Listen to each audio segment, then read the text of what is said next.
Madame, Messieurs, très chers téléspectateurs, bonsoir. Nous démarrons une nouvelle semaine, surtout que c'est une semaine un peu comme une antichambre à ce qu'on va vivre d'ici donc la fin de la semaine. Ce sera la Noël, ce sera après les fêtes de fin d'année. Évidemment, on est content de prendre ensemble le chemin pour ces moments d'allégresse qu'on va passer avec nos proches. Nous en sommes très heureux.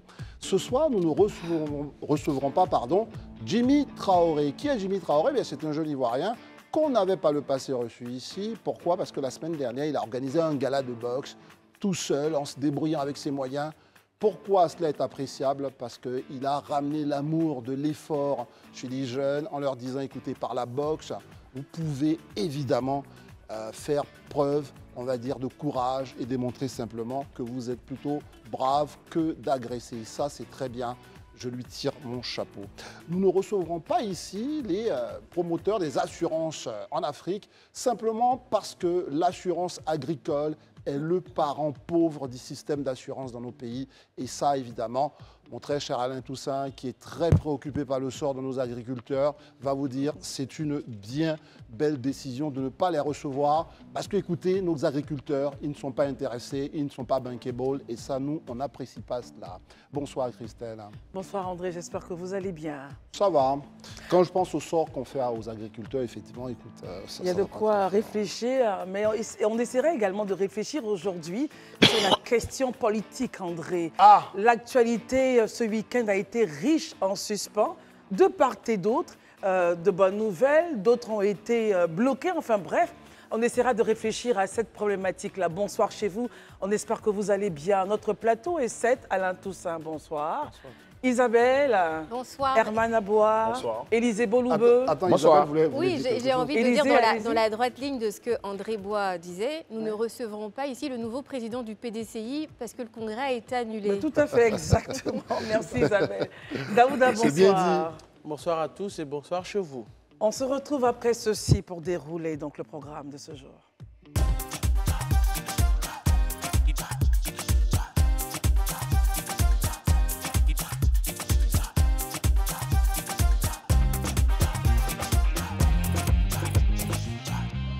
Son bonsoir va arriver maintenant. Élisée Boloubeux, on a eu le temps de vous dire bonsoir. Bonsoir André, bonsoir Christelle, bonsoir chers amis. Je vous ai dit bonsoir Bonsoir Élisée. chers téléspectateurs. Oui, vous avez dit, mais ce n'est pas de trop. C'est pas de trop, c'est moi qui n'avais pas compris. Écoutez, est-ce que cela est de trop dans l'histoire du PDCI-RDA? Parce que très souvent, ce parti a habitué donc les observateurs politiques à quelques soubresauts, que ce soit dans ces congrès ou dans d'autres types, donc, on va dire, de cadres de cette nature. Et là, encore ce week-end, c'est la justice qui s'est invitée dans la décision que devait prendre ce parti en ce qui concerne le renouvellement de la présidence du parti. Et on se pose des questions, comment tout cela a pu se faire? Et puis, comment le parti se projette aujourd'hui? Exactement, André. Deux secrétaires de section, en l'occurrence Oura Fromo Mathias et Blesson Christophe, ont saisi la justice pour demander donc l'annulation de ce congrès-là. Élisée Boloubeux, avec vous, on essaiera de faire un peu l'historique de ce qui s'est passé. On en parlait le vendredi en soirée. Dans la nuit, il y a eu des événements jusqu'à ce qu'on assiste à l'annulation de ce congrès attendu par les partisans du PDCI. Oui, bon, juste un rapide historique. Déjà, savoir que à la suite du décès du président du PDCI, il y a eu un bureau politique donc, qui a décidé d'organiser le congrès le 16 décembre. Et donc, bien évidemment, l'appel de la candidature a été fait et les uns et les autres se sont portés candidats, notamment le professeur Maurice Kakou-Gikawe, M. Thiam, et Benjo, M. Akosi Benjo, M. Jean-Marc Yassé et puis M. Koumoué Kofi. Il s'avère que dans la suite de la procédure, M. Koumoué Kofi et M. Benjo se sont retirés d'eux-mêmes. Et on a assisté à ce qu'on a appelé le Gikawe Gate, en fait. Voilà, le professeur Maurice Kakou-Gikawe, donc, qui aurait dénoncé des... Qui a dénoncé, pardon, pas qui aurait dénoncé, qui a dénoncé des subterfuges, en quelque sorte, voilà, au fin de l'écarter. Bon, c'est vrai que les responsables du PDCI, le président notamment et tous les autres ont trouvé que ce n'était pas vrai, mais on a senti qu'il y avait des frictions qui avaient commencé à naître. Et donc, mais le professeur Maurice Kakou, entre-temps, avait pris la décision de ne vraiment pas inviter la justice dans cette affaire, parce qu'il a dit que l'implosion du PDCI ne viendra pas par lui. Mais on était tous là en train d'attendre que le congrès, finalement, qui était censé avoir lieu le samedi, déjà de voir, puisqu'on n'avait pas encore la liste des candidats. Jusque-là, on ne savait pas vraiment qui compétissait. Et qu'à ce que dans la journée du samedi, très tôt, on apprenne qu'une décision, dans la nuit, il y a eu des choses. Une décision de justice a été prise suite à la plainte de 2 militants, 2 secrétaires de section à Yopougon, donc qui se sont plaints sur l'organisation du congrès. Et donc la justice a pris une décision à référer et a décidé de suspendre le congrès. Donc le matin, tout le monde s'est levé avec cette nouvelle. Très bien. Voici un peu l'historique.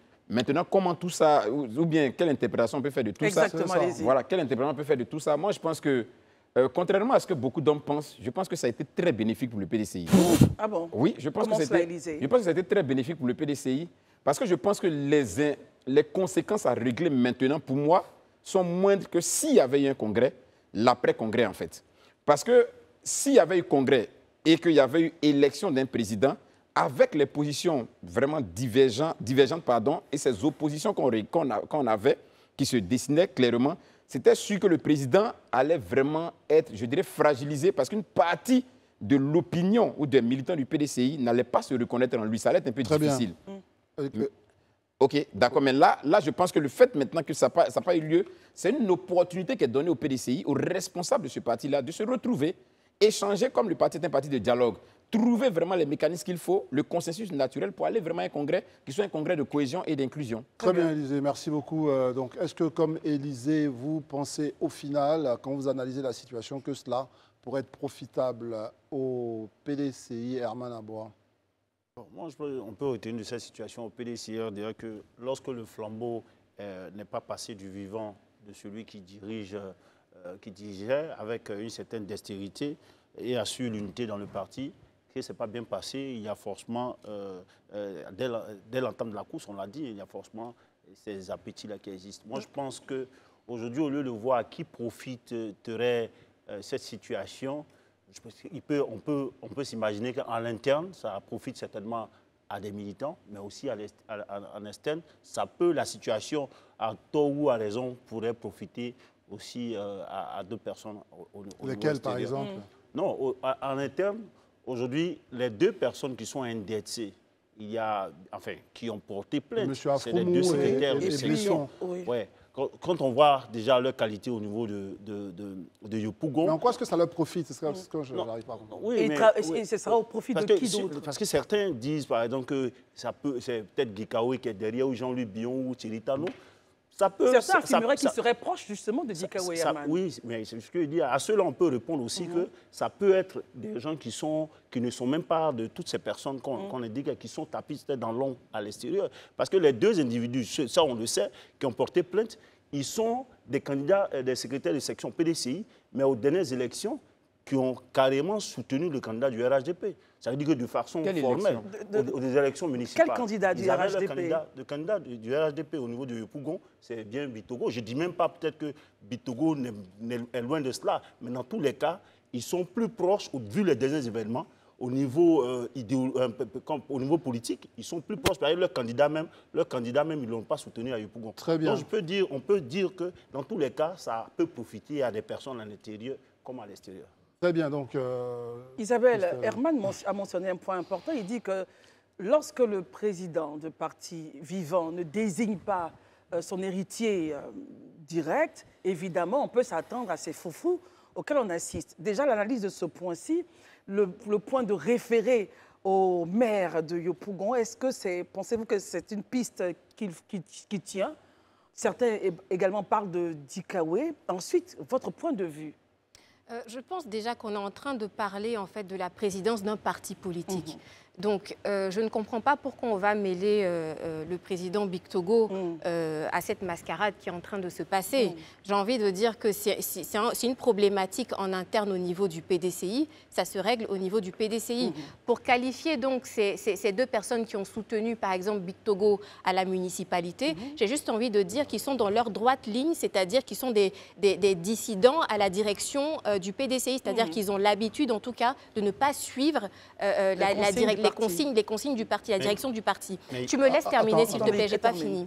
Donc maintenant, pour en venir donc à cette problématique donc de l'héritage, il faut savoir en tout cas qu'en Côte d'Ivoire, la politique est étroitement liée en tout cas à nos us et coutumes, à la question de l'ethnie.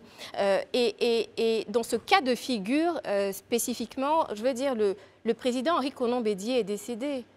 Chez les Akans, par exemple, on n'enterre pas on ne discute pas l'héritage en fait du roi sans l'avoir enterré. Donc ça, c'est vraiment un signe, en tout cas pour ceux qui sont adeptes de notre tradition, c'est un signe en fait qui a été envoyé pour que les uns et les autres puissent en tout cas se ressaisir et faire ce qu'il y a à faire. On reviendra à cette c'est très important. En tout cas, ce que vous dites là, vous mêlez donc tradition et puis bon, la succession dans un parti qui est censé être moderne.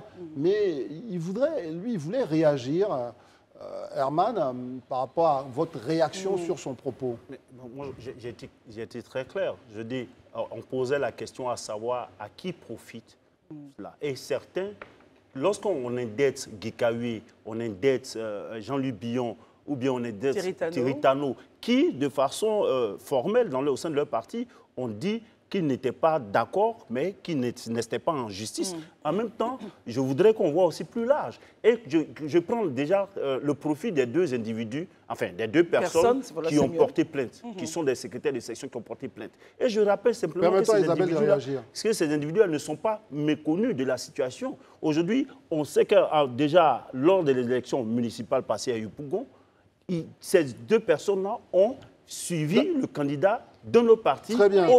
Ça, vous l'avez dit. Attendez, non, je précise. Et j'ai même dit même que j'ai même précisé que ce n'est pas forcément le président de l'Assemblée nationale, Bictogo. Lui-même, peut-être qu'il est surpris par cela, mais tous des gens qui ont soutenu un autre parti politique, tout le monde peut les marchander pour porter d'autres ambitions. Permettons d'autres réactions, parce qu'on a nos deux amis qui n'ont pas encore réagi. Si je peux juste intervenir sur un petit point. Voilà. Au fait, aujourd'hui, c'est vrai qu'on indexe vraiment Oura et Blesson, ceux qui ont en tout cas porté plainte. Mais j'ai envie de dire que derrière ces deux militants du PDCI, c'est de nombreux militants du PDCI qui sont en train de porter la cause de nombreux militants du PDCI qui estiment en fait qu'ils ont été floués, qu'ils ont été en tout cas lésés de leurs droits de militants parce qu'ils ne peuvent pas participer outrecuidance. Donc voilà l'interprétation que vous faites. On va permettre Christelle Alain de réagir, parce que là, qu'est-ce qu'on entend? Je vais quand même spécifier clairement les choses. À qui profite une situation et puis qui serait à la manœuvre d'une situation, je pense qu'il faut quand même essayer d'apporter un peu d'éclaircissement à cela. Comment vous interprétez ça? Vous êtes plus sur à qui ça profite, et forcément à des gens, ou bien vous vous dites il y a des gens qui ont dû manœuvrer, comme il a dit, en interne ou en externe. Est-ce qu'il y a une lecture comme ça qu'on peut faire de la situation, tout ça, Alain? Je pense que faire de l'analyse politique, ce n'est pas faire de la cartomancie. On ne jette pas des cartes pour deviner, imaginer des choses. Voilà un parti politique dont les dirigeants ont décidé d'aller dans un processus électoral en s'affranchissant de respecter leur propre texte. C'est ce qui produit le résultat d'aujourd'hui. Et je ne pense pas qu'une organisation externe ou des individus externes au PDCI soient responsables de cette situation. Ici, même déjà sur ce plateau, on avait déjà appelé l'attention des responsables du PDCI sur les risques encourus. C'est-à-dire... Vous en parliez vendredi dernier, je pense. En début de semaine dernière. Voilà. En début de semaine dernière. Et notamment la non-tenue de ce congrès-là. Maintenant, quand la justice intervient, c'est parce que le PDCI lui-même a invoqué la justice, puisque lorsque M. Gikawe est écarté, c'est sous le prétexte qu'il serait sous contrôle judiciaire.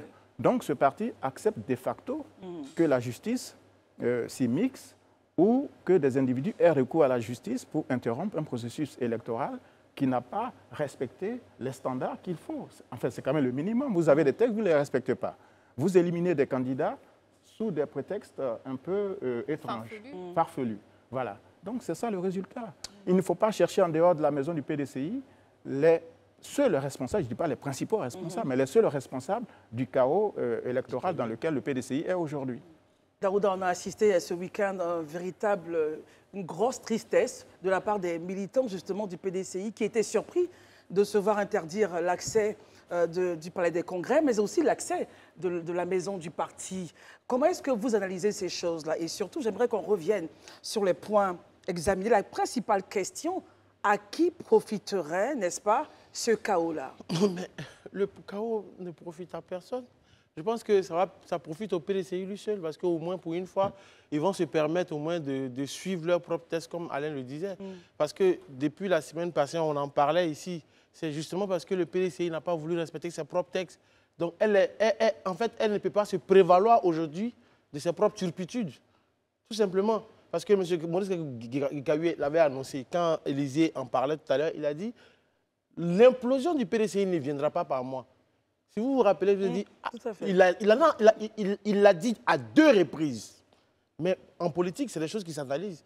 Quand il le dit à 2 reprises, l'implosion du PDCI ne viendra pas par moi, c'est que quelque part, ça peut venir de quelqu'un d'autre. Donc finalement, 2 secrétaires qu'on appelle ça, 2 militants du PDCI ont porté plainte. Or, les gens ont l'impression, quand on entend les gens dire non, c'est notre parti, c'est une cuisine interne. Mais il faut que les gens apprennent aujourd'hui une chose qui est importante. Les partis politiques sont régis par le même texte des associations, comme des ONG. Donc, si en interne, vous avez été incapable de trouver un consensus, le consensus que vous avez crié de toute votre âme, et que finalement le consensus n'a pas été trouvé, et que des gens se sentent lésés. Et ce qui est marrant dans l'histoire, c'est que, regardez les motifs qui ont été évoqués. Premier motif, c'est que la liste des candidats n'a pas été donnée. La non-publication de la liste des congressistes. La non-publication de la liste des congressistes, la non-publication des candidats. Donc déjà, eux-mêmes en interne, ils ont un problème avec leur propre texte, avec la liste électorale, les mêmes problématiques qu'ils imputent à chaque fois à la CEI. Et c'est le cas de tous les partis politiques aujourd'hui en Côte d'Ivoire. Donc finalement, on se demanderait, est-ce que les politiciens ne sont pas à la base des failles au niveau de la commission électorale indépendante? Merci Daouda. Peut-être un élément à ajouter, parce que Herman veut bien réagir à tout ça, parce que je crois qu'il n'est pas d'accord avec vous. Bon, déjà, on est dans un état de droit, et l'état de droit, c'est quoi? C'est un concept juridique, philosophique et politique qui suppose en tout cas que le droit est prééminent dans un état sur le pouvoir politique. Ceci dit, ça veut dire que tout individu émanant donc d'un parti politique peut saisir la justice s'il sent en tout cas ses droits floués. Ceci dit, ce n'est pas en tout cas le premier cas qui existe d'annulation de congrès. Voilà, en 2017 au MFA, à 24 heures du congrès, les frondeurs avaient saisi la justice qui avait donc annulé donc, le congrès qui devait se tenir au MFA. Le PDCI a même saisi également la justice pour, comment dirais-je, demander le retrait de son logo dans l'utilisation donc de celui du RHDP. Jérôme Guessant avait déposé une assignation en annulation du congrès extraordinaire en 2018 au PDCI. Il y avait même en 2013, je rappelle ça, il y a eu cette demande d'annulation et qui a été déboutée. Exactement, tout à fait. Donc, en fait, je suis un peu surprise que beaucoup... qu'on tombe dans les mois. Voilà, qu'on tombe dans les mois aujourd'hui par rapport à cette situation, alors qu'il y a déjà eu des précédents. Et notamment, donc, comme je l'ai dit, hein, en 2017 au MFA, à 24 heures du congrès. Faites bien de rappeler ça. Est-ce que tout ça va... Parce que je pense que je prends un peu, parce que je pense que vous partagez à peu près le même avis. Donc, on va ramasser ça et puis on va entendre Herman qui, lui... Sur le point de la justice, effectivement, je pense que dans un état de droit, lorsque des individus se sentent floués, ils doivent et ils peuvent saisir la justice. Maintenant, ce qu'on souhaite, c'est que la justice, on l'a déjà dit sur ce plateau il y a quelques mois, ne soit pas un régulateur de la vie politique. C'est ce que le PDCI a tenté en invoquant un contrôle judiciaire pour éliminer un adversaire. Et c'est également la justice qu'ont utilisé 2 congressistes pour empêcher la tenue de ce congrès-là. Maintenant, au-delà de la vie d'un parti politique, on souhaite aussi que plus tard, sur des questions, par exemple, électorales, tout à l'heure on parlait de la CEI, que la justice soit en mesure de se prononcer, par exemple, sur des irrégularités constatées sur la liste électorale. Parce que c'est toujours le fond du problème politique dans notre pays, c'est qu'on n'est jamais d'accord sur la composition de la liste électorale. Donc, je pense qu'il y a une vraie réflexion à mener. Et quand la justice fait son travail en toute sérénité, il y en a qui crient à la manipulation. Et je pense qu'il faut qu'on se mette d'accord. Ce n'est pas parce que la justice donne droit aux plaignants du PDCI qu'elle est corrompue par le pouvoir, par le pouvoir public. Donc là, il faut qu'on soit d'accord. On n'est pas comme on dit, satisfait de la justice le lundi et puis insatisfait le mardi, selon qu'elle prend une décision qui nous arrange ou pas. Je pense qu'il faut qu'on soit clair. Moi, je pense dès lors qu'on crée une association, c'est une association qui est dans le domaine public, qui est d'ailleurs régie par les lois de notre pays, et les militants, les membres, les dirigeants de cette association doivent accepter que la justice aussi se prononce sur un certain nombre de dysfonctionnements. Très bien. Élisée Boloube, êtes-vous d'accord qu'en ce moment précis, parce que demain il y a un bureau politique au niveau du PDCI, pensez-vous qu'on est vraiment à l'heure des différentes interrogations et le PDCI pourrait-il être mal parti pour 2025, Élisée Boloube? Non, moi je crois qu'il ne faut pas être trop alarmiste. Vous savez, c'est des hommes qui se retrouvent et je pense quand même que la philosophie qui a sous-tendu la création du PDCI et qui a toujours conduit les idées au sein du PDCI, c'est cette philosophie de cohésion, de dialogue. Le PDCI s'est toujours présenté comme ce parti-là de dialogue et moi je continue de croire qu'il y a cette possibilité-là de faire triompher le dialogue, si tant est qu'effectivement les uns et les autres font baisser leur ego et mettent en avant l'intérêt déjà du PDCI. Et puis aussi en mémoire, ces leaders-là qui ont porté le PDCI et qui de tout temps se sont battus pour qu'il y ait cette cohésion en interne, que ce soit le président Félix Houphouët-Boigny, que ce soit le président Henri Konan Bédié. Donc je pense que déjà en jetant le regard dans le rétroviseur, ça peut être des éléments stimulateurs au niveau même des leaders pour faire en sorte que le PDCI soit un parti, retrouve cette cohésion et cette unité-là. Et je suis pertinemment convaincu que c'est possible. C'est possible. C'est pourquoi je disais en entame de mes propos que le fait que la justice ait suspendu le Congrès, pour moi, est un avantage pour le PDCI. Très bien. Est un réel avantage pour le PDCI. Ça donne l'opportunité vraiment à ces dirigeants-là de pouvoir se retrouver, se parler et puis aller dans le sens souhaité. On va permettre à Herman de réagir face à tout ça parce qu'il ne partage pas vos avis respectifs. Allez-y Herman, on vous écoute. Tout à l'heure, Isabelle parlait de ces nombreux militants qui se sont sentis lésés, qui sont, je veux dire, que les deux secrétaires de section, plus ou moins, dont les deux secrétaires de section portent la voix. C'est vrai, c'est bien de le dire. Mais en même temps, c'est vrai que ces militants du PDCI RDA, à l'image de Guy Kaoué, certainement sont frustrés par rapport à la procédure qui est entamée, mais je ne crois pas, tel qu'on connaît la philosophie des gens du PDCI, je ne crois pas que la plupart souhaiteraient qu'il y ait un blocage de leur congrès, enfin une annulation de leur congrès. Ça, c'est le premier point. Elle a bien fait aussi de revenir sur l'histoire. MFA, leader, on peut citer aussi PIT, FPI, PDC, qui ont eu des problèmes avec l'émission de la justice. Mais à qui cela a profité? On a vu par la suite. Ils ont même dénominateur commun.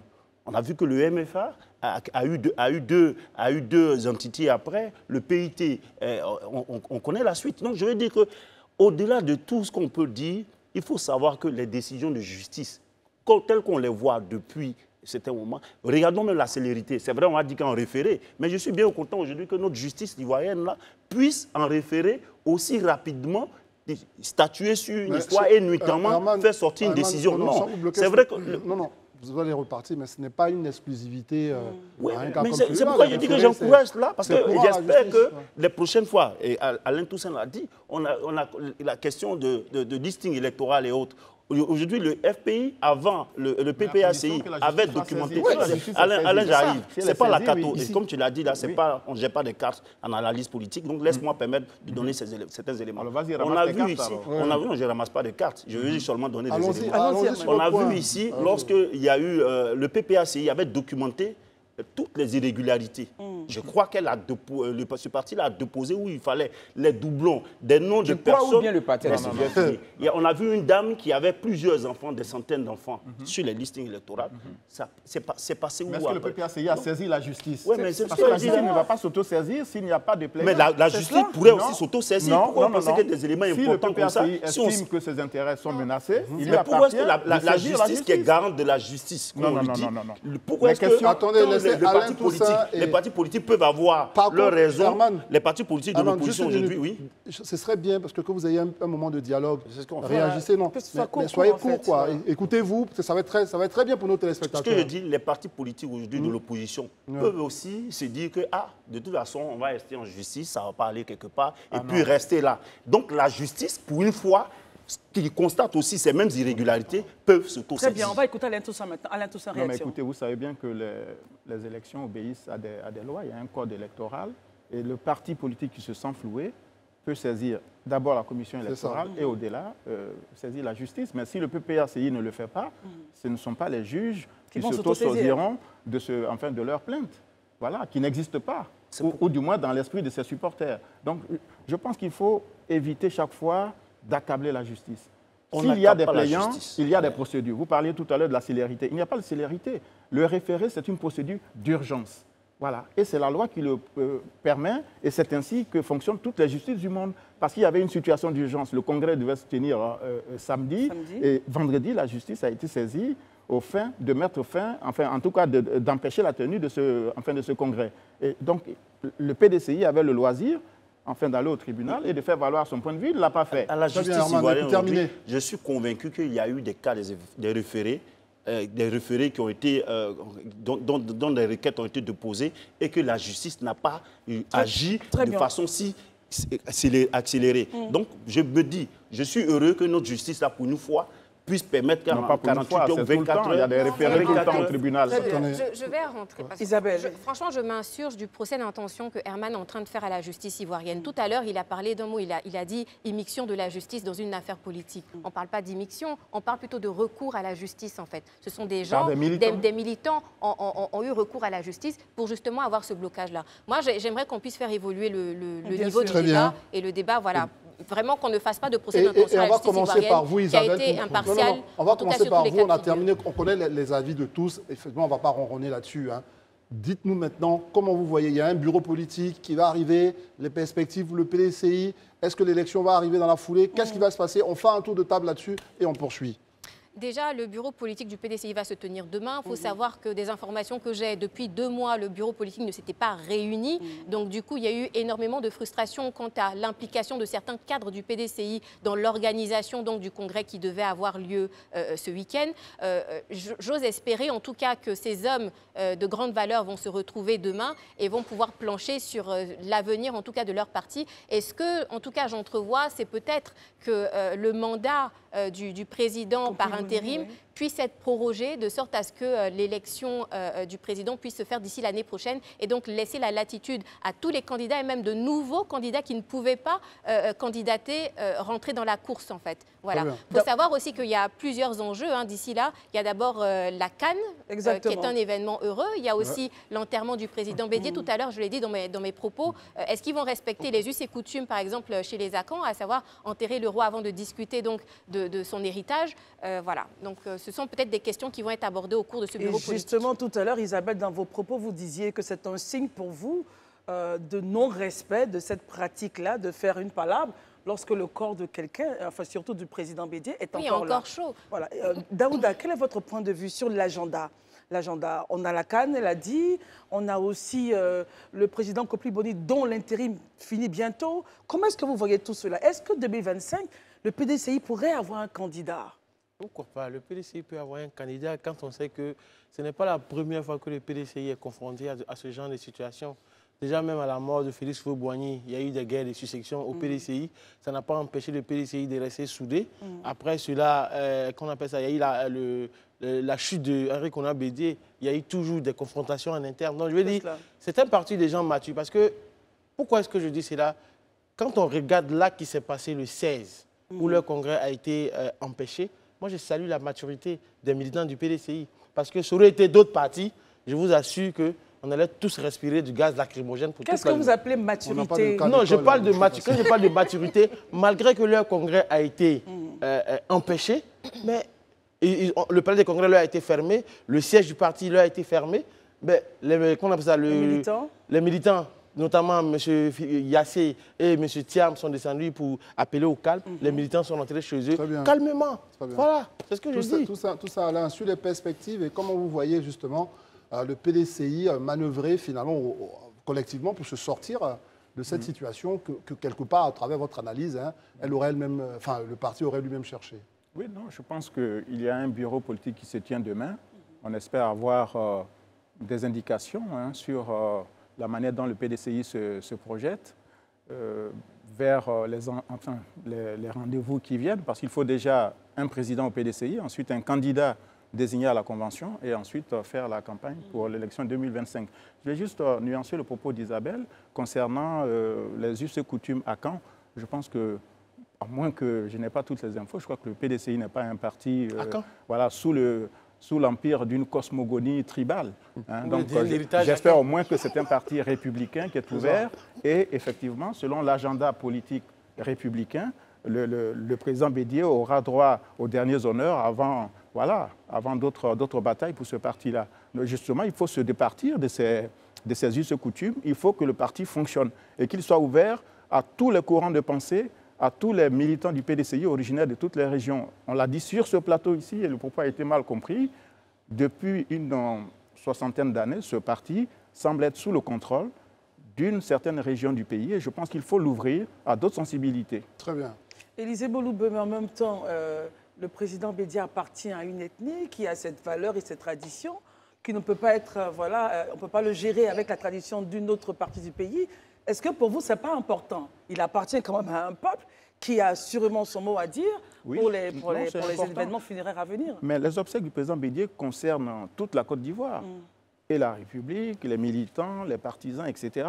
Mais le fonctionnement d'un parti politique ne doit pas être régi par les coutumes, voilà, par une forme de démocratie tribale. Non, je pense qu'il faut laisser le PDCI et ses dirigeants... On va pas convoquer l'histoire. Oui, Oufou a été enterré avant que l'élection ne se fasse. Non, mais c'est quand même l'histoire. N'oublie pas que Oufou est quand même longtemps resté au pouvoir, Isabelle. Non, attendez, ne parlez pas sur... Jurisprudence dans quel tribunal? Et je tiens quand même à préciser que ça commence à être fatigant. Que le bastion du PDCI est dans le V-Baoulé, et donc il y a quand même des réalités à respecter. Voilà, on veut que les choses avancent, mais pour le moment, on en est là. Donc, il faut faire avec ce qu'on a. Très bien. Élisée Boloube.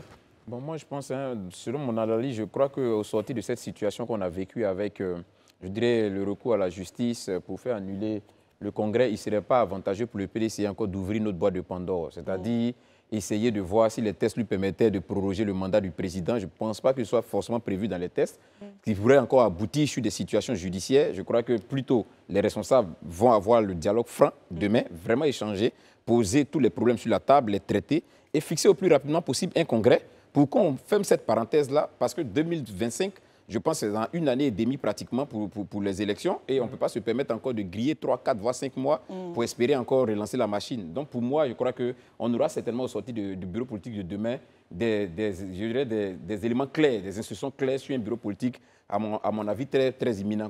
Pardon, sur un congrès très imminent. Pour vous, les perspectives. Herman, quelles sont pour vous donc les perspectives? Comment vous voyez le PDCI se sortir justement de cette situation?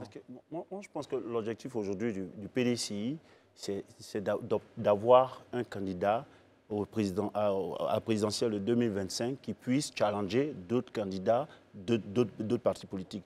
Et là-dessus, je pense qu'avec Thiam, et c'est pourquoi je constate qu'avec tout ce qui se passe, la carte Thiam peut tenir. Je prends l'exemple de Thiam. Voici un monsieur, avant qu'il n'arrive, qu'il ne revienne sur la scène, il y a peut-être 2 ou 3 mois, on parlait très peu du PDCI-RDA. Le PDCI n'avait pas cette jouvence-là qu'on constate aujourd'hui. Il y avait moins d'animation, moins de visibilité par rapport aux échéances, notamment la présidentielle. Donc, Thiam est arrivé, ça crée... C'est pourquoi on assiste à tout cela. C'est l'enjeu Thiam. Et on a vu comment est-ce qu'en peu de temps, ce dernier-là a pu sillonner plus ou moins le territoire et avoir ce monde-là derrière lui. Moi, je pense qu'ils doivent maintenant, aujourd'hui, faire en sorte d'aller à un vrai consensus. Parce que dans tous les cas, ils savent bien qu'il y a des ennemis qui sont habillés dans l'ombre, qui attendent à ce que le PDCI baisse la garde et puis faire en sorte que les objectifs qui sont très importants ne puissent pas être atteints. Donc, il faudrait que le PDCI joue une carte franche, d'aller au consensus, contenter tout le monde et faire en sorte que Thiam puisse porter, parce que Thiam fait peur. Très bien, donc vous résumez tout à Thiam. Donc on a entendu tout ce que vous avez dit. On va vous permettre, évidemment, les amis, de revenir sur ce débat-là quand la question reviendra sur notre... Évidemment, dès demain déjà, vous le savez.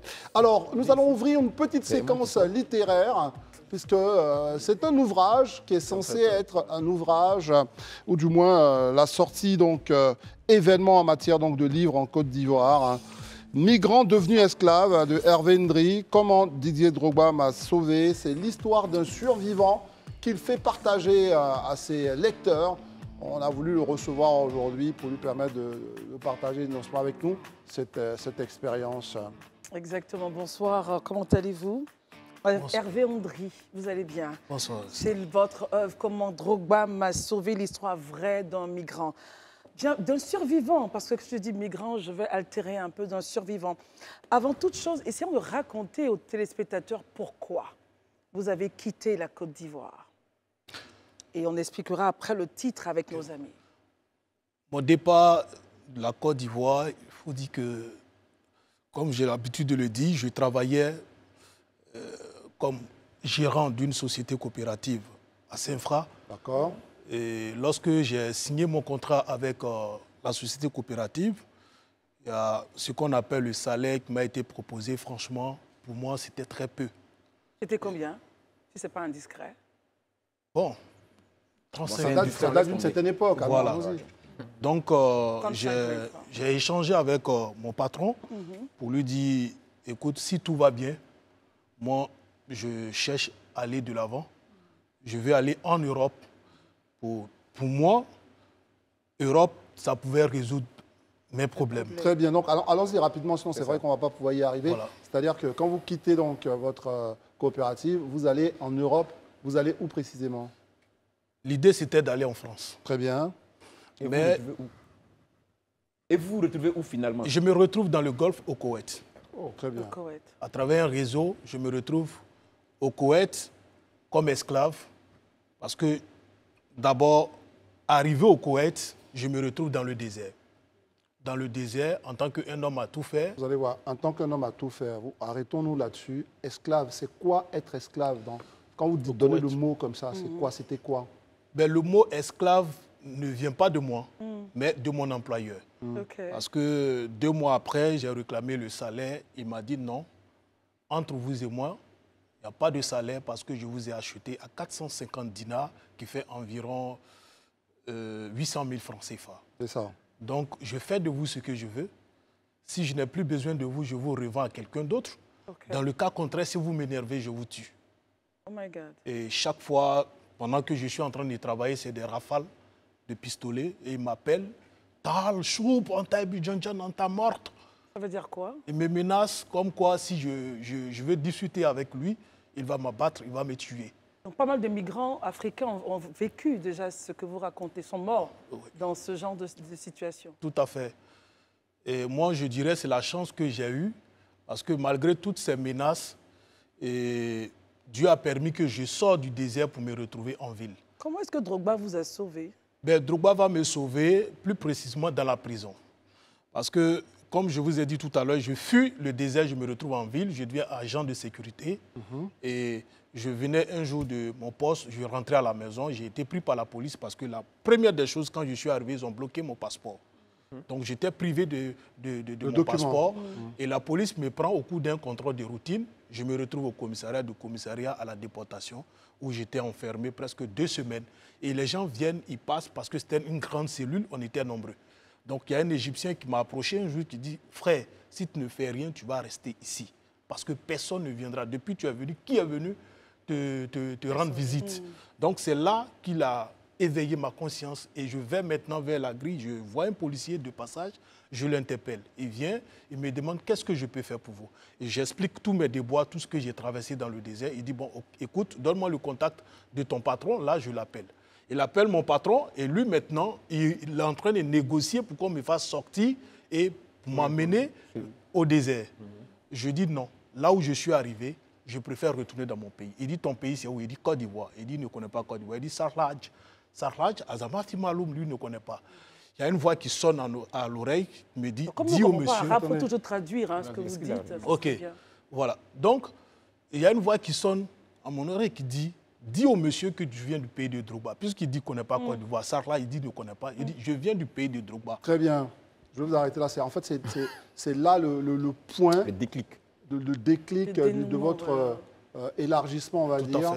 Le fait d'avoir, j'allais dire, cité ou prononcé le nom de Drogba. Oui. Et donc là, vous arrivez donc à vivre une autre histoire. Oui. Et c'est ce qui est raconté dans cet ouvrage, un ouvrage de...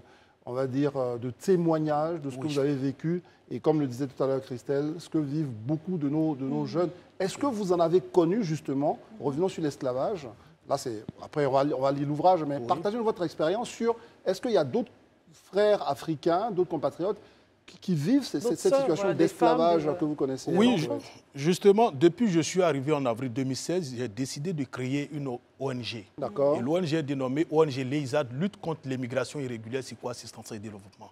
Et à travers cette organisation, nous avons sauvé plus de 150 jeunes filles et garçons, que ce soit dans le Golfe, dans les pays d'Afrique du Nord, tels que la Tunisie, le Maroc, la Libye, l'Algérie. Nous avons sauvé plusieurs personnes. 150 personnes au moins. 150 personnes.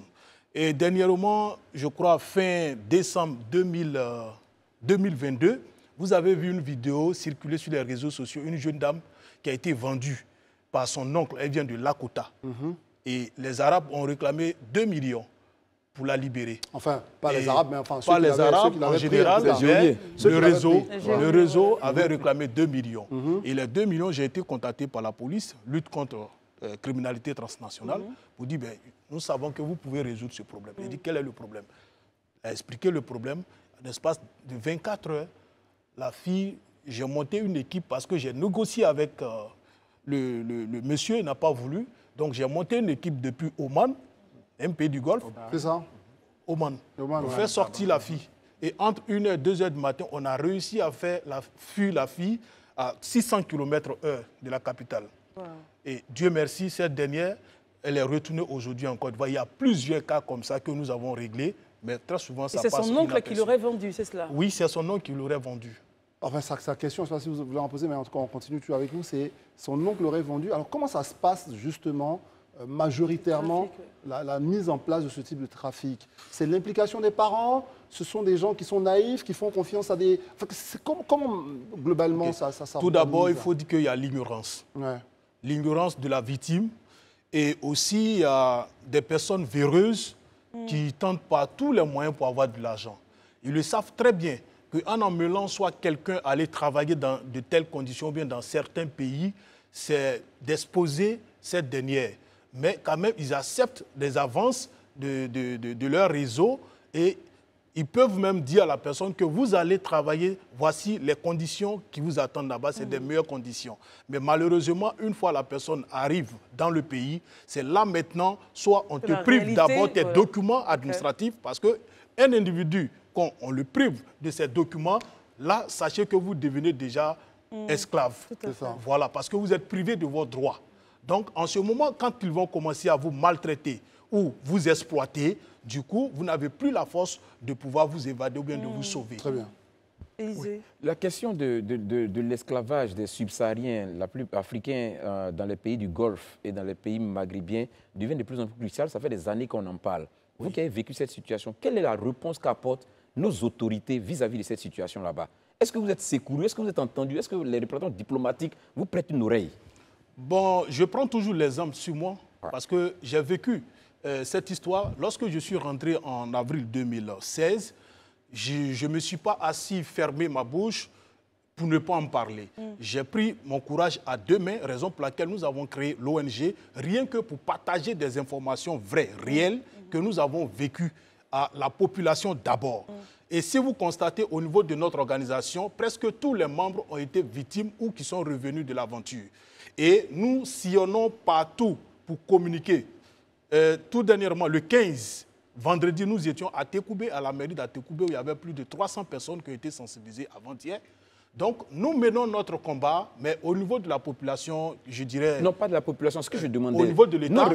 Nos représentants diplomatiques, est-ce que là-bas, il y a quelque chose qui est fait? Les ambassades, en fait. Au niveau de l'État, moi, je pense que l'État doit prendre ses responsabilités vis-à-vis de cette situation. Parce que, tant que nous allons assister, ne pas fournir trop d'efforts, vers la fin, c'est le nom de notre État qui est souillé en dehors de nos frontières. Juste vous parlez tout à l'heure des parents qui placent les jeunes gens, les jeunes filles. Oui. Quel type d'actions sont menées contre ces personnes-là, contre les parents, contre les familles? Bon, il faut dire aussi, tout à l'heure, la question a été posée concernant le rôle de l'État. Moi, je pense que l'État, depuis 2018, 2016, il y a eu des lois qui ont été votées spécialement pour lutter contre tout ce qui est la traite humaine. Donc, du moment où il y a une loi qui existe pour lutter contre, et tous ceux qui sont concernés par cette histoire, je pense que c'est l'État maintenant qui joue ce rôle pour les faire entendre qu'il y a eu ces genres de cas. Très bien. Très rapidement, une courte question d'Isabelle pour terminer. En tout cas, je suis très touchée par votre histoire. Finalement, quelle leçon tirer de tout ça? Quel message porter à la jeunesse? Ben, je voudrais dire à la jeunesse ce soir que l'une est mieux que chez soi. Là-bas, c'est ici. Le bonheur, on peut créer le bonheur partout où nous sommes. Et aussi, nos frères qui sont dans les diasporas, qui vont sur les réseaux sociaux, tout faire pour prendre des images, rien que pour mobiliser notre jeunesse, coûte et coûte à vouloir partir, qui doivent arrêter. S'ils sont allés et qu'ils se sentent mieux là-bas et qu'ils veulent aider ceux qui sont ici, le mieux, c'est d'orienter ces personnes vers des structures qui sont mieux placées pour les aider à partir. Très bien. Alors, la préface est de Agnès Crédit. Il faut saluer donc cette grande dame-là. Vous terminez, Didier, vous l'avez rencontré? Pas encore? Didier, rapidement. Pas encore. Très bien, ça va se faire forcément. Merci. Nous recevions donc notre, je ne vais pas dire notre témoin du jour parce que c'est un peu ça. Hein. Non, vous êtes Hervé Ndri. Aujourd'hui, vous exercez toujours dans le domaine de la coopérative agricole. Vous êtes auteur. Non. Vous avez arrêté? Aujourd'hui, actuellement, je me suis investi dans le domaine de la restauration. Très bien. Après restauration, il y a l'événementiel, location de vaisselle et bien d'autres affaires. Merci en tout cas d'être passé nous voir. Hein. Bravo. Merci beaucoup. On retient donc cette œuvre, La migrant devenue esclave de Hervé Ndri. Merci de vous l'acheter. On peut le retrouver, bientôt dans les librairies. Très bien. Sinon, on peut nous contacter directement aussi. Très bien. Alors, allez, à tout de suite. C'est reparti pour la seconde partie de cette émission. Merci d'être toujours des nôtres. Vous faites bien d'ailleurs, puisqu'ici, nous évoquons des sujets qui vous intéressent, des sujets au cœur de la vie en société. Comment les Ivoiriens se regardent à travers nos écrans, à travers nos propos. C'est de cela qu'il est question, nous en sommes très heureux. C'est reparti pour cette deuxième partie, Christelle, avec un invité, surtout un invité qui est un observateur de la vie politique, de la vie publique.